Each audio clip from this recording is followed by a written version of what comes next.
আসসালামু আলাইকুম সবাইকে। আশা করি আপনারা সবাই অনেক অনেক ভালো আছেন, সুস্থ আছেন। সবাইকে অনেক অনেক প্রীতি এবং শুভেচ্ছা জানিয়ে শুরু করছি আমাদের আরো একটি নতুন ভিডিও। আমাদের আজকের এই ভিডিওতে আমরা আরো একটি বাংলা এডিটোরিয়ালকে ইংলিশে কনভার্ট করা শিখব। আপনাদের মধ্যে অনেকেই আমার কাছে জানতে চেয়েছেন যে এই পিডিএফ গুলো আপনারা আসলে কিভাবে পেতে পারেন। তো তাদের জন্য আমি যে কথাটি বলতে চাই, আমার এই ডেসক্রিপশন বক্সে দেখবেন একটি গ্রুপ লিংক আমি শেয়ার করেছি। সেই গ্রুপে যদি আপনারা জয়েন করেন তাহলে খুব সহজেই আপনারা এই অনুবাদগুলোকে সেখানে পোস্ট আকারে পাবেন। সেখান থেকে কিন্তু আপনারা খুব সহজেই এগুলোকে পড়ে নিতে পারবেন। তো চলুন দেরি না করে মূল আলোচনাটি শুরু করা যাক। আমাদের আজকের ভিডিওর যে টাইটেল সেটি হচ্ছে রিজার্ভের এই পতনের ধারা খুবই বিপজ্জনক। তাহলে রিজার্ভের পতনের ধারা, এটিকে যদি আমরা ইংলিশে কনভার্ট করি আমরা কিন্তু লিখতে পারি দ্য ডাউনওয়ার্ড ট্রেন্ড।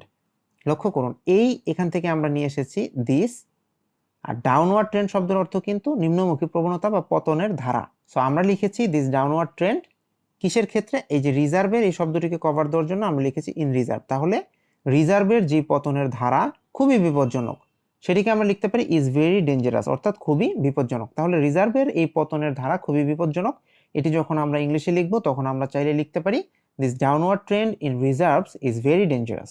5 অক্টোবর 2023 তারিখে প্রথম আলোর প্রতিবেদন জানাচ্ছে। তাহলে আপনারা সবসময় খেয়াল করে থাকবেন, এই যে জানাচ্ছে বা তাদের মতে, এই জিনিসগুলোকে যখন আমরা বাংলা থেকে ইংরেজি বা ইংরেজি থেকে বাংলায় নিয়ে আসবো তখন আমরা চেষ্টা করব এই জিনিসটিকে হয় সামনের অংশে ফেলে রাখার জন্য অথবা পিছনের অংশে ফেলে রাখার জন্য। তো এই অংশটুকুকে বাদ দিয়ে আমরা যদি বাকি অংশটুকু নিয়ে আলোচনা করি, আমরা এখানে দেখতে পাবো এখানে বলা হচ্ছে আন্তর্জাতিক মুদ্রা তহবিলের নিয়ম অনুযায়ী বাংলাদেশের বৈদেশিক মুদ্রার গ্রস রিজার্ভ 20.90 বিলিয়ন ডলার এবং নেট রিজার্ভ 17 বিলিয়ন ডলারের নিচে নেমে এসেছে। তো এই জিনিসটিকে কনভার্ট করতে পারলেই মূলত আমাদের এই সেন্টেন্সটির ট্রান্সলেশন শেষ। তো লক্ষ্য করুন, আন্তর্জাতিক মুদ্রা তহবিলের নিয়ম অনুযায়ী, তাহলে এই জিনিসটিকে যদি আমরা ইংলিশে কনভার্ট করি তাহলে আমরা লিখতে পারি as per the calculation method. Calculation method মানে কিন্তু তাদের যে গণনা পদ্ধতি রয়েছে সেটি। So as per the calculation method মানে হচ্ছে তাদের নিয়ম অনুযায়ী। কাদের নিয়ম অনুযায়ী? এই যে of the international monetary fund IMF, অর্থাৎ আন্তর্জাতিক মুদ্রা তহবিল বা আইএমএফ এর নিয়ম অনুযায়ী কি হয়েছে, বাংলাদেশের বৈদেশিক মুদ্রার গ্রস রিজার্ভ 20.90 বিলিয়ন ডলার এবং নেট রিজার্ভ 17 বিলিয়ন ডলারের নিচে নেমে এসেছে। তাহলে আমরা কিন্তু এখানে লিখতে পারি, কারণ আমাদের এখানে রয়েছে গ্রস রিজার্ভ, তাহলে সেটিকে আমরা লিখতে পারি the gross forex reserve of Bangladesh stands at USD 20.90 billion. তাহলে কিন্তু আমাদের এই 20.90 বিলিয়ন ডলার পর্যন্ত আমাদের কভার হয়ে গেল। তারপরে যেহেতু বলা হয়েছে এবং নেট রিজার্ভ 17 বিলিয়ন ডলারের নিচে নেমে এসেছে, তো এটিকে কানেক্ট করার জন্য আমরা চাইলে হোয়াইল ব্যবহার করতে পারি। হোয়াইল ব্যবহার করে আমরা বলতে পারি the net reserve has come down. কারণ এখানে দেখুন বলা হয়েছে নেমে এসেছে, তো এই নেমে এসেছে এই কথাটিকে কভার আপ করার জন্য আমরা লিখেছি কাম ডাউন। এটি কিন্তু একটি ফ্রেজাল ভার্ব। আপনারা জানেন যখন কোনো প্রিপোজিশন এবং ভার্ব কম্বাইন হয়ে কোনো অন্য অর্থ প্রকাশ করে তখন কিন্তু আমরা সেটিকে ফ্রেজাল ভার্ব বলে থাকি। তো এটিকে আমি সংক্ষেপে পিভি লিখে দিয়েছি। এই ছোটখাটো যে গ্রামারগুলো রয়েছে এগুলো যখন আলোচনা করব তখন কিন্তু অবশ্যই আপনারা একটু মনোযোগ দিয়ে শোনার চেষ্টা করবেন, কারণ হয়তো এগুলো আপনার কোনো কাজে লাগলেও ভবিষ্যতে লাগতে পারে। তো নেট রিজার্ভ নেমে গিয়েছে, কততে নেমে গিয়েছে? বিলো ইউএসডি 17 বিলিয়ন, কারণ এখানে বলেছে 17 বিলিয়ন ডলারের নিচে নেমে এসেছে। সো এই কারণে আমরা এখানে বেলো কথাটিকে কিন্তু ঠিকই ব্যবহার করেছি। তো এখন আমাদের কথা হচ্ছে যে আন্তর্জাতিক মুদ্রা তহবিলের যে দুটি রিজার্ভের কথা, এই দুটো রিজার্ভের কথা নিয়ে কিন্তু আলোচনা আমাদের শেষ। তো আমাদের জাস্ট বাকি রয়েছে কোন অংশটুকু? যে 5 অক্টোবর 2023 তারিখে প্রথম আলোর প্রতিবেদন যেটি আমাদেরকে জানাচ্ছে। তো এই জিনিসটিকে আমরা যখন আবার ইংলিশে ট্রান্সলেট করার চেষ্টা করব তখন দেখুন কি দাঁড়াচ্ছে। আমরা লিখতে পারি যে সেইস এ রিপোর্ট প্রথম আলো রান অন 5 অক্টোবর ইন 2023, অর্থাৎ 5 অক্টোবর 2023 তারিখে প্রথম আলোর একটি প্রতিবেদন বলছে বা জানাচ্ছে। এখন কথা হচ্ছে সেইস মানে যেমন বলছে, আবার সেইস মানে কিন্তু জানাচ্ছে, একই কিন্তু কথা। সো আশা করি আপনারা এই সেন্টেন্সের যে ট্রান্সলেশনটি সেটি খুব সুন্দরভাবে বুঝতে পেরেছেন। বিশ্বব্যাংক ঢাকা কার্যালয়ের সাবেক মুখ্য অর্থনীতিবিদ ডক্টর জাহিদ হোসেন কি করেছেন? উদ্বেগ প্রকাশ করে বলেছেন। তাহলে একটি জিনিস খেয়াল করুন, আমরা যখন এটিকে ট্রান্সলেট করার চেষ্টা করব, তো উনি তো কথাটি বলেছেন কিন্তু কিভাবে বলেছেন? উদ্বেগ প্রকাশ করে বলেছেন। আপনারা জানেন উদ্বেগ ইংলিশ কিন্তু কনসার্ন। এই যে দেখুন উদ্বেগ ইংলিশ কিন্তু এখানে রয়েছে কনসার্ন, আর প্রকাশ করা ইংলিশ হচ্ছে এক্সপ্রেস করা। তাহলে আমরা যখন লিখব তখন আমরা লিখতে পারি এক্সপ্রেসিং কনসার্নস, অর্থাৎ উদ্বেগ প্রকাশ করে বলেছেন। একটি কন্টিনিউয়াস ভার্ব এখানে রাখতে হবে এবং এক্সপ্রেসিং কিন্তু এখানে আমরা জিরান্ড হিসেবে দেখিয়েছি। তাহলে এক্সপ্রেসিং কনসার্ন মানে হচ্ছে উদ্বেগ প্রকাশ করে কি হয়েছে বা কে বলেছে? এই যে সাবেক, সাবেক ইংলিশ কিন্তু ফরমার, আমরা দেখুন এখানে ফরমার লিখেছি। তো ফরমার সাবেক মুখ্য অর্থনীতিবিদ, মুখ্য অর্থনীতিবিদকে যদি আমরা ইংলিশে কনভার্ট করি সেটি দাঁড়াবে লিড ইকোনমিস্ট। লিড মানে হচ্ছে মুখ্য আর অর্থনীতিবিদ কিন্তু ইকোনমিস্ট। তাহলে ইকোনমিস্ট কিন্তু আবার এখানে নাউন। তাহলে সাবেক মুখ্য অর্থনীতিবিদ, কোথাকার অর্থনীতিবিদ? এই যে বিশ্ব ব্যাংক ঢাকা কার্যালয়, তাহলে আমরা কি লিখবো? অ্যাট ঢাকা অফিস, মানে ঢাকা কার্যালয় কিসের? Of the world bank. তাহলে ছোট অংশটি কিন্তু সামনে আসবে আর বড় অংশটি পেছনে যাবে। যেমন ছোট অংশটি কোনটি? ঢাকা অফিস, আর বড় অংশটি হচ্ছে ওয়ার্ল্ড ব্যাংক। কাজেই আমরা ছোট অংশটিকে সামনে অ্যাট দিয়ে লিখেছি আর বড় অংশটিকে অফ দিয়ে লিখেছি। তো তার যে নাম সেটি এখন আমাদেরকে লিখতে হবে, ডক্টর জাহিদ হোসেন। আমরা কমার পরে লিখেছি জাহিদ হোসেন। তো কি করেছেন? উনি বলেছেন, কি বলেছেন? এই পতনের ধারা অব্যাহত থাকলে রিজার্ভ শূন্যেও নেমে আসতে পারে।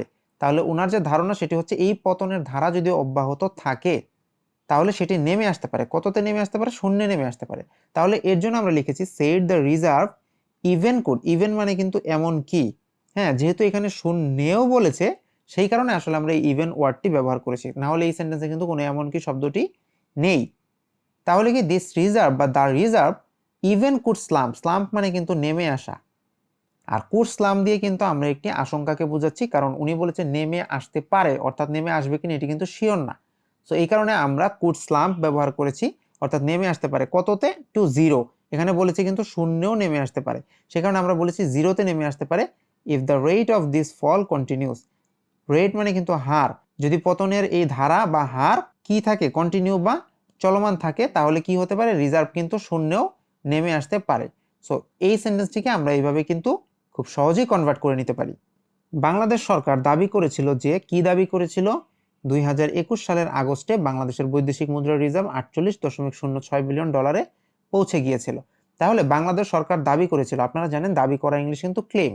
তাহলে আমরা যেহেতু এখানে আসলে পাস্ট টেন্স হবে, কারণ দাবি করেছিল অতীতের ঘটনা, সেই কারণে আমরা এখানে ক্লেম শব্দটিকে ব্যবহার করেছি। তাহলে বাংলাদেশ সরকার, বাংলাদেশ গভর্নমেন্ট দাবি করেছিল, ক্লেম, যে কি দাবি করেছিল সেটি আমরা এখন লিখব। তাহলে রিজার্ভ পৌঁছে গিয়েছিল 48.06 বিলিয়ন ডলারে। তাহলে দ্য রিজার্ভ রিচড, কারণ রিচড মানে কিন্তু পৌঁছে গিয়েছিল। সো পৌঁছে গিয়েছিল কততে? যে 48.06 বিলিয়নে পৌঁছে গিয়েছিল ইন আগস্ট অফ 2021, অর্থাৎ 2021 সালের আগস্ট মাসে সেটি পৌঁছে গিয়েছিল। বাট দ্য আইএমএফ, কিন্তু আইএমএফ বা ইন্টারন্যাশনাল মনিটারি ফান্ড যেটি রয়েছে, ডিসরিগার্ডেড। ডিসরিগার্ডেড মানে কিন্তু বিবেচনা না করা বা না মেনে নেওয়া বা উপেক্ষা করা। তাহলে কি তারা উপেক্ষা করেছিল বা তারা মূল্যায়ন করেনি কোন জিনিসটিকে? That claim. ক্লেম কিন্তু এখানে একটি নাউন।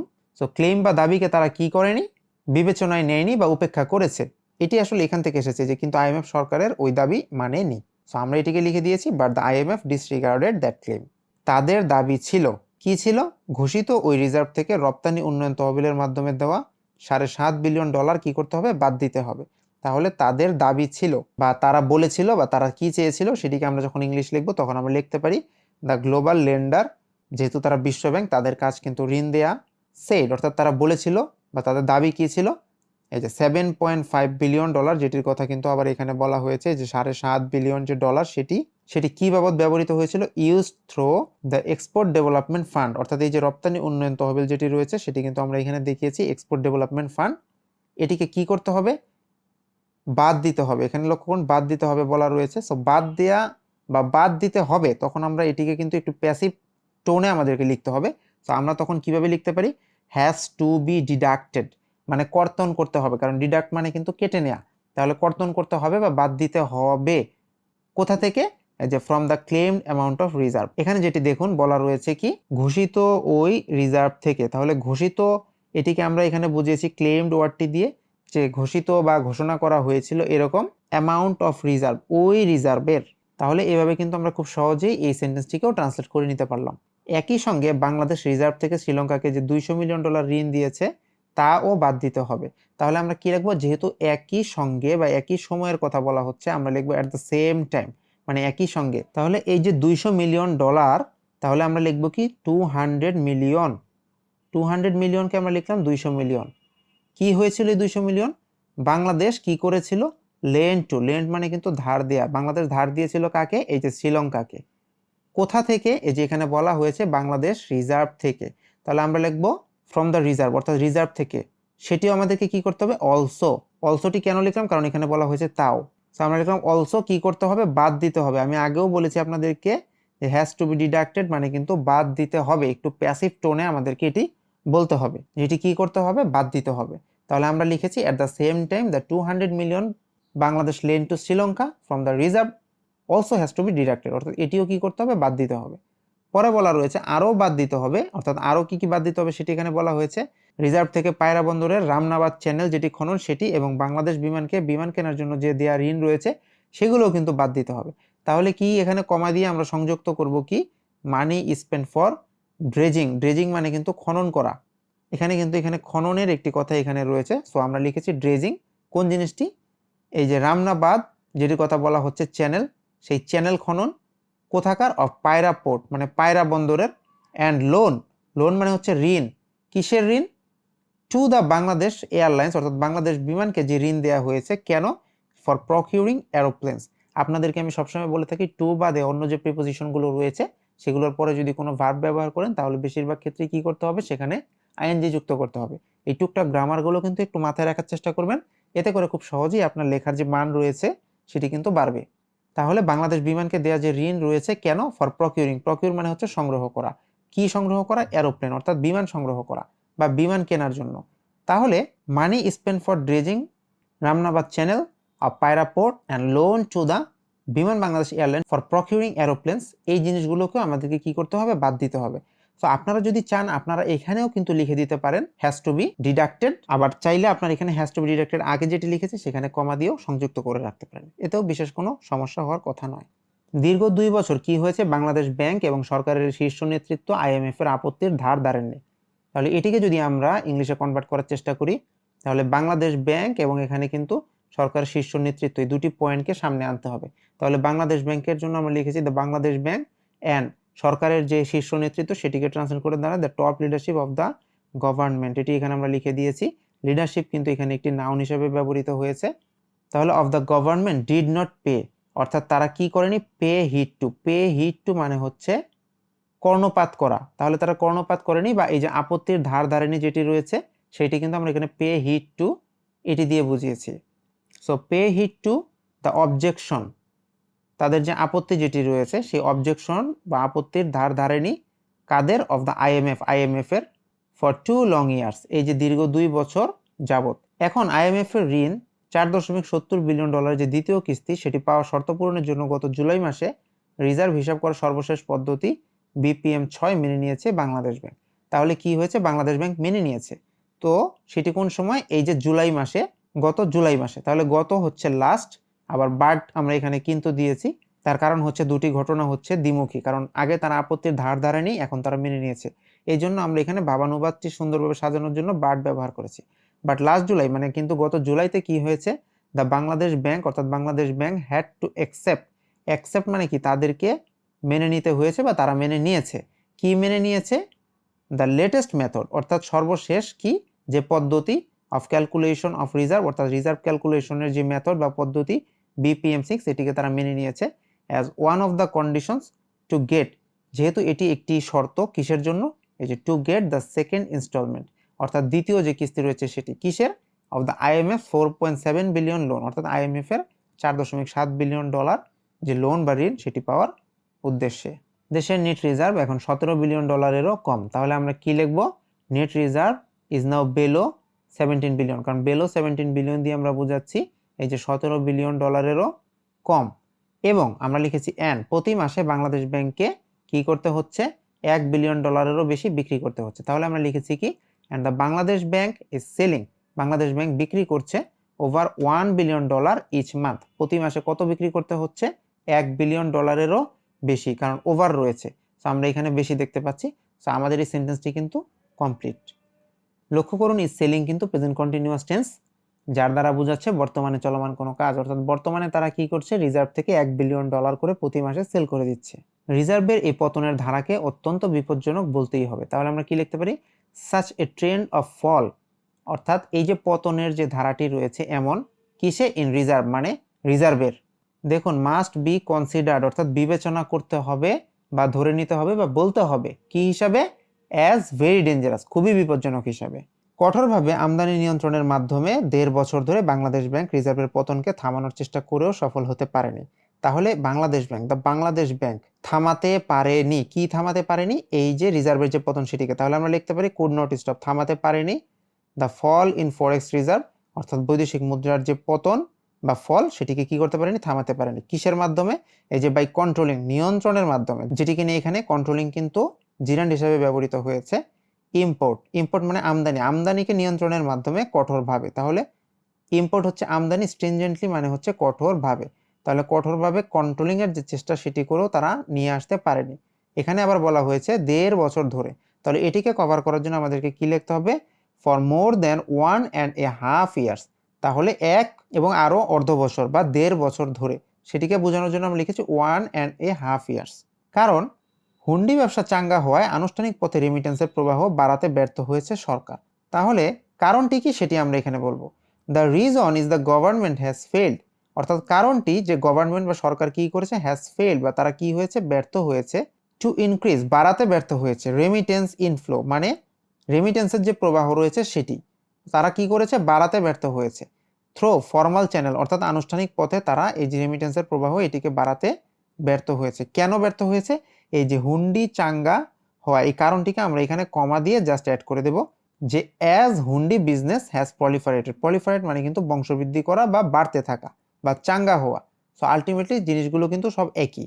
সো আমরা এখানে অ্যাজ দিয়ে যুক্ত করে আমরা বসিয়ে দিয়েছি যে হুন্ডি বিজনেস হ্যাজ প্রলিফারেটেড বা হুন্ডি বিজনেস চাঙ্গা হওয়ার কারণে।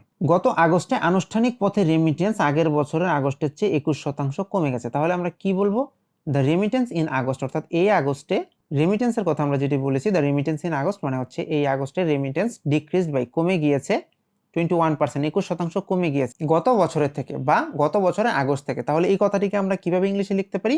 On a year on year basis, অর্থাৎ গত বছর থেকে এই বছরের আগস্টের মধ্যে। তো এটিকে কিন্তু আমরা খুব সহজেই ইয়ার অন ইয়ার বেসিস দিয়ে কভার আপ করতে পারি। সেপ্টেম্বরে রেমিটেন্স এসেছে $134.36 কোটি, যা গত 41 মাসের মধ্যে সর্বনিম্ন। তাহলে সেপ্টেম্বর এই কথাটিকে বলার জন্য আমরা বলবো ইন সেপ্টেম্বর, মানে সেপ্টেম্বর মাসে রেমিটেন্স এসেছে $134.36 কোটি। তাহলে আমরা কি লিখবো? The remittance was over 1.34 billion. তাহলে রেমিটেন্স ছিল কত? $1.34 বিলিয়ন, যা গত 41 মাসের মধ্যে সর্বনিম্ন। তাহলে আমরা কি লিখবো? হুইচ মানে হচ্ছে যা, ইজ দ্য লোয়েস্ট সর্বনিম্ন, ইন দ্য লাস্ট 41 মান্থস, অর্থাৎ গত 41 মাসের মধ্যে সর্বনিম্ন। দেশের 1.5 কোটির বেশি মানুষ বিদেশে কর্মরত থাকলেও তাদের অধিকাংশই হুন্ডি পদ্ধতিতে দেশে রেমিটেন্স পাঠাচ্ছেন। তাহলে এটিকে আমরা কিভাবে লিখতে পারি? দো মানে হচ্ছে যদিও, এটি কিন্তু একটি conjunction. Over 15 million people of Bangladesh, অর্থাৎ 1.5 কোটিরও বেশি মানুষ। তাহলে আমরা লিখেছি over 15 million people of Bangladesh বাহিরে কাজ করে, ওয়ার্ক অ্যাব্রড। তাহলে যদিও 15 মিলিয়নের বেশি মানুষ কি বাহিরে কাজ করে বা বিদেশে কর্মরত রয়েছে, অ্যান্ড মোস্ট অফ দেম এবং তাদের মধ্যে বেশিরভাগই রেমিট দেয়ার ইনকাম কি করে, রেমিটেন্স পাঠাচ্ছেন, অর্থাৎ রেমিট দেয়ার ইনকাম তাদের রেমিটেন্স পাঠাচ্ছেন টু দ্য কান্ট্রি, দেশে পাঠাচ্ছে। কিসের মাধ্যমে? এই যে থ্রো হুন্ডি, মানে হুন্ডি পদ্ধতিতে দেশে রেমিটেন্স পাঠাচ্ছেন। ডলারের দাম নির্ধারণ বাজারের হাতে ছেড়ে দিলেই এই সমস্যার সমাধান মিলবে না, কারণ হুন্ডি ডলারের চাহিদা কাঠামো শক্তিশালী থাকলেও বাজারে ডলারের দাম যতই থাকুক, হুন্ডি পদ্ধতিতে ডলারের দাম তার থেকে 7-8 টাকা বেশি পাওয়া যাবেই। তাহলে এটিকে আমরা কিভাবে কভার আপ করতে পারি? ডলারের দাম নির্ধারণ বাজারের হাতে ছেড়ে দিলেই এই সমস্যার সমাধান মিলবে না। তাহলে আমরা কি লিখব? ইট ইজ নট দ্যাট, এটি সেটি না, লেটিং দ্য মার্কেট, যে মার্কেটটাকে ছেড়ে দিলেই, টু ফিক্স ঠিক করার জন্য, the dollar prize will provide a solution, এটি কোনো সমাধান দিতে পারবে, টু দ্য প্রবলেম বা এই সমস্যার। অর্থাৎ কি? এই যে ডলারের যে মূল্য সেটি যদি বাজারের হাতে ছেড়ে দেই তাহলে এই সমস্যার সমাধান মিলবে না। কারণ হুন্ডি ডলারের চাহিদা কাঠামো শক্তিশালী থাকলে বাজারে ডলারের দাম যাই থাকুক, এই হুন্ডি পদ্ধতিতে ডলারের দাম কি 7-8 টাকা বেশি পাওয়া যাবে।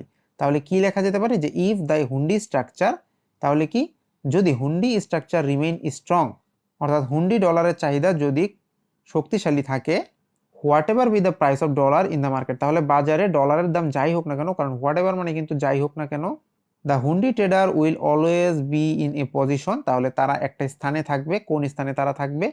টু পে টাকা 7 to 8 মোর, অর্থাৎ তারা কি করবে? 7 থেকে 8 টাকা আরো বেশি প্রোভাইড করবে বা দিবে for each dollar than formal channel, তাহলে ফর্মাল চ্যানেলে যা দেওয়া হবে তার থেকে কিন্তু তারা 7-8 টাকা আরো বেশি অফার করবে। দেশ থেকে বিদেশে অর্থ পাচারকারীরা এই হুন্ডি ডলারের চাহিদাকে শক্তিশালী রাখছে, যে জন্য দেশ থেকে বিদেশে পুঁজি পাচার এখন দেশের 1 নম্বর সমস্যায় পরিণত হয়েছে। তাহলে আমরা কি লিখবো? এই যে দ্য মানি লন্ডারার, অর্থাৎ যারা কি করে, যারা অর্থ পাচারকারী তারা, কারণ এখানে বলা হচ্ছে যে অর্থ পাচারকারীরা হ্যাভ বিন কিপিং, এটি কোন টেন্স বলুন তো? এটি কিন্তু প্রেজেন্ট পারফেক্ট কন্টিনিউয়াস টেন্স, অর্থাৎ কোন একটি কাজ অতীতে শুরু হয়েছে বর্তমান পর্যন্ত সেটি চলমান রয়েছে, তাহলে সেটিকে কিন্তু আমরা প্রেজেন্ট পারফেক্ট কন্টিনিউয়াস টেন্স বলে থাকি। তাহলে মানি লন্ডারার যারা রয়েছে বা যারা অর্থ পাচারকারী, হ্যাভ বিন কিপিং মানে তারা কি করছে বা রাখছে, দ্য হুন্ডি ডলার মানে হুন্ডির যে ডলার রয়েছে সেই ডলার ডিমান্ড স্ট্রং, সেই ডলারের চাহিদাকে কি রাখছে, তারা শক্তিশালী রাখছে, যে জন্য দেশ থেকে বিদেশে পুঁজি পাচার এখন দেশের 1 নম্বর সমস্যায় পরিণত হচ্ছে। তাহলে আমরা কি লিখবো, দ্যাট ইজ ওয়াই মানে সেই জন্য বা যে জন্য ক্যাপিটাল ফ্লাইট পুঁজি পাচার, ক্যাপিটাল ফ্লাইট বলতে কিন্তু এখানে আসলে বোঝানো হয় পুঁজি পাচার বা বিদেশে অর্থ পাচার, হ্যাজ টার্নড ইনটু এটি পরিণত হয়েছে, হ্যাজ টার্নড ইনটু মানে হচ্ছে পরিণত হয়েছে কিসে, দ্য প্রাইম প্রবলেম, প্রাইম মানে হচ্ছে মুখ্য আর প্রবলেম মানে হচ্ছে সমস্যা, তাহলে মুখ্য সমস্যায় পরিণত হয়েছে ফর দ্য কান্ট্রি দেশের জন্য। সংখ্যায় দেশ থেকে পুঁজি পাচারকারী কয়েক হাজারের কি হবে না, বেশি হবে না, এটি কিন্তু এখানে বাংলা সেন্টেন্সটিতে বলা হয়েছে, লক্ষ্য করুন। তাহলে আমরা কি লিখতে পারি, the number of money launderer will not be more than several thousand, অর্থাৎ এই যে পুঁজি পাচারকারী যারা রয়েছে তারা সংখ্যার দিক থেকে, দ্য নাম্বার অফ সংখ্যার দিক থেকে, মানি লন্ডারার বা পুঁজি পাচারকারী যারা রয়েছে উইল নট বি তারা হবে না, মোর দেন সেভারাল থাউজেন্ড অর্থাৎ তাদের সংখ্যা হাজারের বেশি বা কয়েক হাজারের বেশি, কারণ কয়েকটিকে আবার আমি এখানে সেভারাল দিয়ে কভার আপ করে দিয়েছি, তাহলে এটি কি হবে না, কয়েক হাজারের বেশি হবে না। বাংলাদেশি সমাজের উচ্চ মধ্যবিত্ত, উচ্চবিত্তশালী এবং এলিট অংশে তাদের বেশিরভাগের অবস্থান, তাহলে কি লেখা যেতে পারে, মোস্ট অফ দেম, মানে তাদের মধ্যে বেশিরভাগই, এই কথাটিকে কিন্তু আমরা এখানে কভার আপ করেছি কি দিয়ে, মোস্ট অফ দেম, অর্থাৎ তাদের মধ্যে বেশিরভাগই বিলং টু কোথায় থাকে, the upper middle class, upper middle class বলতে কি বোঝায়, উচ্চ মধ্যবিত্ত, আপার ক্লাস মানে হচ্ছে উচ্চবিত্ত, এন্ড এলিট মানে হচ্ছে যারা অভিজাত, তারা, এলিট কিন্তু একটি নাউন, সো অভিজাত যে সেকশন বা অংশ সেখানেই রয়েছে কি, এই যে যারা আপনার টাকা পাচার করে তারা। অর্থনৈতিক টানাপোড়েনের কারণে তারা দেশ থেকে বিদেশে অর্থ পাচার করতে বাধ্য হচ্ছেন তা বলা যাবে না, তাহলে যেহেতু তা বলা যাবে না তাহলে আমরা কি লিখতে পারি, it can not be said that, অর্থাৎ কি এটি বলা যাবে না যে দে আর কম্পেলড টু, কম্পেলড টু মানে কিন্তু বাধ্য, তাহলে তারা কি বাধ্য হচ্ছে, লন্ডার মানে পাচার করতে কি, মানি বা টাকা, অ্যাব্রড মানে বাহিরে, ডিউ টু ইকোনমিক স্ট্রেন্স বা অর্থনৈতিক টানাপোড়েনের কারণে, ডিউ টু শব্দের অর্থ কিন্তু কারণে, এদেশে তারা সামাজিক, অর্থনৈতিক এবং রাজনৈতিক এলিট গোষ্ঠীর মধ্যে অবস্থান সত্ত্বেও আরো বেশি সুখ শান্তির আশায় দেশ থেকে উদ্যোগী হচ্ছেন।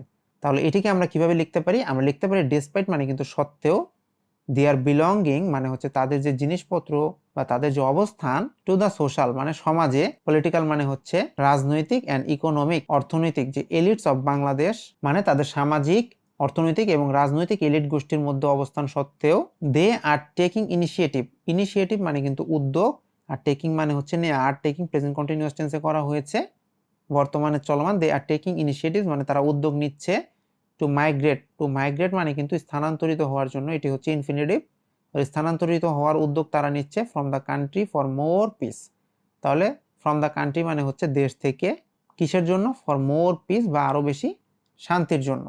তারা যদি নিজেদের যে বাপ দাদার সূত্রে প্রাপ্ত দেশীয় সম্পদ সম্পত্তি বিক্রয় করে বিদেশি নাগরিকত্বের আশায় অভিবাসন প্রক্রিয়ায় সামিল হন, তাহলে তাদেরকে জাতির দুশ্মন আখ্যায়িত করা কি হতো না, যৌক্তিক হতো না। তাহলে আমরা কি লিখতে পারি, টার্মিং দেম মানে আখ্যায়িত করা, এই যে আখ্যায়িত করা যেটি এখানে রয়েছে সেটি কিন্তু আমরা লিখেছি টার্মিং দেম, তাহলে terming them as enemy of the people, তাদেরকে দুশ্মন হিসেবে আখ্যায়িত করা, would not have been reasonable, reasonable মানে কিন্তু যৌক্তিক, উড নট হ্যাভ বিন মানে হতো না, আর রিজনেবল মানে তো বললামই যৌক্তিক, হ্যাড দে বিন ইনভলভ যদি তারা ইনভলভ বা জড়িত হতো কিসে, in the migration process, migration process মানে কিন্তু অভিবাসন যে প্রক্রিয়া সেই প্রক্রিয়ায়, বাই কিসের মাধ্যমে, এই যে by selling their inherited property, inherited মানে কিন্তু উত্তরাধিকার সূত্রে প্রাপ্ত, তাহলে ইনহেরিটেড প্রপার্টি বা উত্তরাধিকার সূত্রে প্রাপ্ত যে প্রপার্টি রয়েছে, hoping to get foreign citizenship, তাহলে হোপিং মানে হচ্ছে উদ্দেশ্যে বা আশায়, গেট ফরেন সিটিজেনশিপ মানে হচ্ছে বিদেশি নাগরিকত্ব পাওয়া। তাহলে এই সেন্টেন্সটি দিয়ে কিন্তু আমরা খুব সহজে এই বাক্যটিকে কভার আপ করতে পারি যে কি, তারা যদি নিজেদের বাপ দাদার সূত্রে বা পৈতৃক সূত্রে প্রাপ্ত দেশীয় সম্পদ সম্পত্তি বিক্রয় করে বিদেশি নাগরিকত্বের আশায় অভিবাসন প্রক্রিয়ায় সামিল হন, তাহলে তাদেরকে জাতির দুশ্মন আখ্যায়িত করাটা কি হতো না, যৌক্তিক হতো না। অথবা নিজেদের সারা জীবনের বৈধ উপার্জনের মাধ্যমে প্রাপ্ত আয় থেকে উদ্ভূত সঞ্চয় ও বিনিয়োগের সূত্রে প্রাপ্ত অর্থ সম্পদ বা সম্পত্তি বিক্রয় করে যদি কেউ অভিবাসনের মাধ্যমে পরবর্তী সময়ে বিদেশে সপরিবার বসবাসের সিদ্ধান্ত বাস্তবায়িত করে, তাকেও গালমন্দ করা সঠিক হবে না। এইটিকে কনভার্ট করার জন্য দেখুন আমরা লিখেছি, যেহেতু এখানে অথবা রয়েছে তার মানে আগেও একটি কারণ রয়েছে, তাহলে আমরা এখানে নাইদার দিয়ে স্টার্ট করব, neither it would have been, would have been মানে হচ্ছে কি, হবে না, কি হবে না, অ্যাপ্রোপ্রিয়েট বা যথাযথ হবে না, to to scold them. Scold মানে কিন্তু গালাগালি করা বা গালমন্দ করা বা ভর্ৎসনা করা। তাহলে আমরা লিখেছি টু স্কল্ড দেম, এটি এখানে ইনফিনিটিভ হিসেবে ব্যবহৃত হয়েছে। To scold them had they decided to, যদি তারা সিদ্ধান্ত নিত, টু মাইগ্রেট স্থানান্তরিত হওয়ার জন্য, অ্যাব্রড বিদেশে স্থানান্তরিত হওয়ার জন্য, অ্যালং উইথ দেয়ার ফ্যামিলিজ তাদের পরিবার সহ, বাই সেলিং দেয়ার প্রপার্টিজ তাদের যে প্রপার্টি রয়েছে, বট ইন দ্য কান্ট্রি যেগুলো তারা এই দেশে কিনেছে, from the savings from their legal income তাদের আইনত যেই ইনকাম বা সঞ্চয় রয়েছে সেখান থেকে যদি তারা সেগুলোকে কিনতো এবং সেগুলোকে বিক্রি করে যদি তারা বাইরে চলে যেত, তাতেও কি তাদেরকে গালমন্দ করা কি হবে না, সঠিক হবে না। কিন্তু আমি যাদেরকে জাতীয় দুশ্মন অভিহিত করছি তারা দেশের ব্যাংকিং ব্যবস্থাকে অপব্যবহার করে ব্যাংক ঋণ নিয়ে তা বছরের পর বছর ফেরত না দিয়ে বিদেশে পাচার করে চলেছেন। এটিকে ট্রান্সলেট আমরা এইভাবে করতে পারি, বাট আই কল্ড, যেহেতু এখানে কিন্তু রয়েছে আমরা স্টার্ট করেছি বাট দিয়ে, আই কল্ড দেম অভিহিত করছি, তাদেরকে বলছি, কি বলছি, enemies of the nation. Enemies of the nation মানে কিন্তু জাতীয় যে দুশ্মন বা শত্রু সেটি বলছি। কাদেরকে, এই যে তাদেরকে। হু বড়, বড় মানে কি, ঋণ নেওয়া, কোথা থেকে, ফ্রম ব্যাংকস, এই যে এখান থেকে বলা হয়েছে ব্যাংক ঋণ নিয়ে। ব্যাংক ঋণ নিয়ে কি করছে, miss using the banking system. তাহলে মিস ইউজিং মানে কিন্তু কি, এই যে অপব্যবহার আপনারা দেখতে পাচ্ছেন, এই অপব্যবহার। অপব্যবহার কিসের, দ্য ব্যাংকিং সিস্টেম বা ব্যাংকিং যে ব্যবস্থা সেটির অপব্যবহার করে, কোথাকার, অফ দ্য কান্ট্রি দেশের। অ্যান্ড ডু নট পে কি করে না, ফেরত না দিয়ে, অর্থাৎ তারা কি করে না, ফেরত দেয় না, দ্য লোন বা এই ঋণগুলোকে, ইয়ার্স আফটার ইয়ার। ইয়ার আফটার ইয়ার মানে কি, বছরের পর বছর। এই বছরের পর বছরকে আমরা কিন্তু এখানে ইয়ার আফটার ইয়ার দিয়ে ট্রান্সলেট করেছি। And launder those money abroad, তাহলে তারা ব্যাংক থেকে ঋণ নেয়, বছরের পর বছর সেগুলোকে ফেরত দেয় না। অ্যান্ড লন্ডার বা পাচার করে থাকে সাধারণত দোজ মানি অ্যাব্রড, ওই টাকাগুলোকে কোথায় পাচার করে, বিদেশে পাচার করে। সরকারকে অবিলম্বে মেনে নিতে হবে যে, অর্থাৎ তাদেরকে কি করতে হবে, অবিলম্বে মানতে হবে। তাহলে এটিকে যদি আমরা ইংলিশে ট্রান্সলেট করি, দ্য গভর্নমেন্ট বা সরকারকে মাস্ট অ্যাকসেপ্ট মেনে নিতে হবে, অ্যাজ সুন অ্যাজ পসিবল, মানে অবিলম্বে এই কথাটিকে আমরা বোঝানোর জন্য বলেছি অ্যাজ সুন অ্যাজ পসিবল, অর্থাৎ যত শীঘ্র সম্ভব তাদেরকে মেনে নিতে হবে যে, দ্যাট কি মেনে নিতে হবে, হুন্ডি ব্যবসাকে কঠোরভাবে দমন না করলে পুঁজি পাচার কি করা যাবে না, কমানো যাবে না।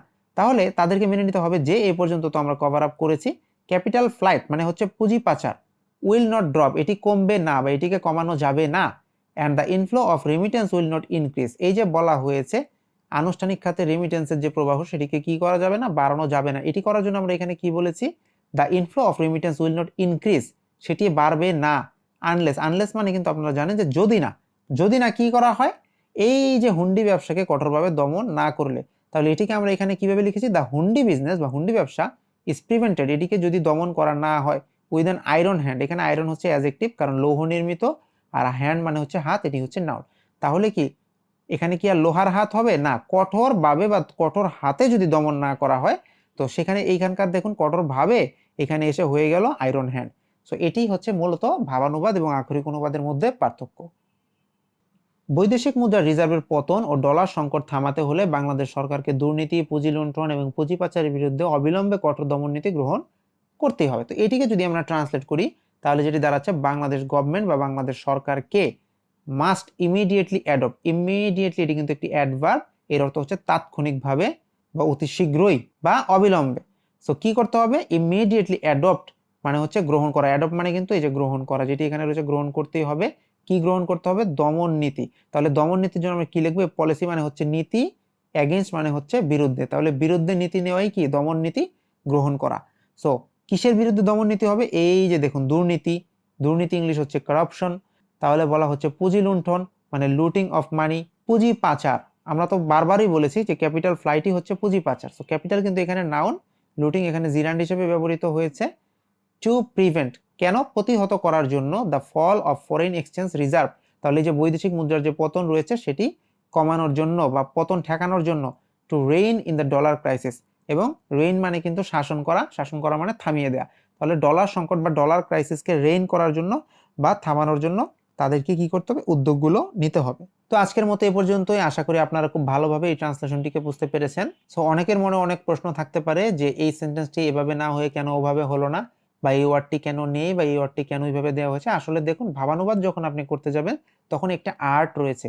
সো এই আর্টটিকে ধরে যদি আপনি আগাতে পারেন তাহলেই কেবলমাত্র কিন্তু আপনি একটির ইংলিশ আরেকটি করার মাধ্যমে হলেও আপনি ভাবের মিল রেখে সেই অনুবাদটিকে কমপ্লিট করতে পারবেন। কারণ আক্ষরিক অনুবাদের মাধ্যমে আবার সব অনুবাদ করা সম্ভব নয়, আবার ভাবানুবাদও সব অনুবাদকে কমপ্লিট করতে পারবে না। তো আপনারা অবশ্যই ভিডিওগুলো নিয়মিত দেখবেন এবং যে ওয়ার্ড মিনিংগুলো আমি দিয়ে দিই ডেসক্রিপশন বক্সে সেগুলো অবশ্যই মুখস্থ করবেন, খাতায় নোট করবেন এবং ফেসবুক গ্রুপের যে লিঙ্ক রয়েছে সেই লিঙ্ক থেকে গ্রুপ জয়েন করে ওখানে যেয়ে আপনারা কিন্তু এই আর্টিকেলগুলোকে আবার পড়ে আসতে পারবেন। কারণ সেখানে আমি এই আর্টিকেলগুলোকে কিন্তু আবার একদম বাংলা করে গ্রামার সহ সেখানে উপস্থাপন করে দিই। তো আপনি যদি ওখান থেকে যে প্র্যাকটিস করেন এবং এখানে এসে আবার আপনি ভিডিওগুলো দেখেন এবং ওয়ার্ড মিনিংগুলো যদি আপনি মুখস্থ করেন, তাহলে কিন্তু কি এভাবে যদি আপনি প্রতিদিন একটি করে ভিডিও দেখেন তাহলে 3 মাসে আপনি 90টির মতো ভিডিও যদি আপনি দেখতে পারেন তাহলে আপনার 90টা আর্টিকেল গ্রামার বুঝে বুঝে প্র্যাকটিস করা হয়ে গেল। এবং প্রত্যেকদিন যদি আপনি আসলে 10 থেকে 15টি ওয়ার্ড মিনিং শিখতে পারেন, আপনি নিজেই চিন্তা করে দেখেন যে আসলে 90টি ভিডিও থেকে আপনি কতগুলো ওয়ার্ড মিনিং শিখতে পারবেন। তো শুধু শিখলেই চলবে না, আমি সবসময় বলি 10-12 দিন পর পর বা 5-7 দিন পর পর পুরোনো ওয়ার্ড মিনিং গুলো আপনি আবার রিভাইজ করুন। কারণ নতুন কিছু পড়ার থেকে পুরোনো জিনিসগুলোকে রিভাইজ দিয়ে মনে রাখাটি সবথেকে বেশি গুরুত্বপূর্ণ। তো আজকের মতো এ পর্যন্তই। সবাই ভালো থাকুন, সুস্থ থাকুন। কথা হবে নতুন ভিডিওতে। Till then, thanks for watching. Bye by.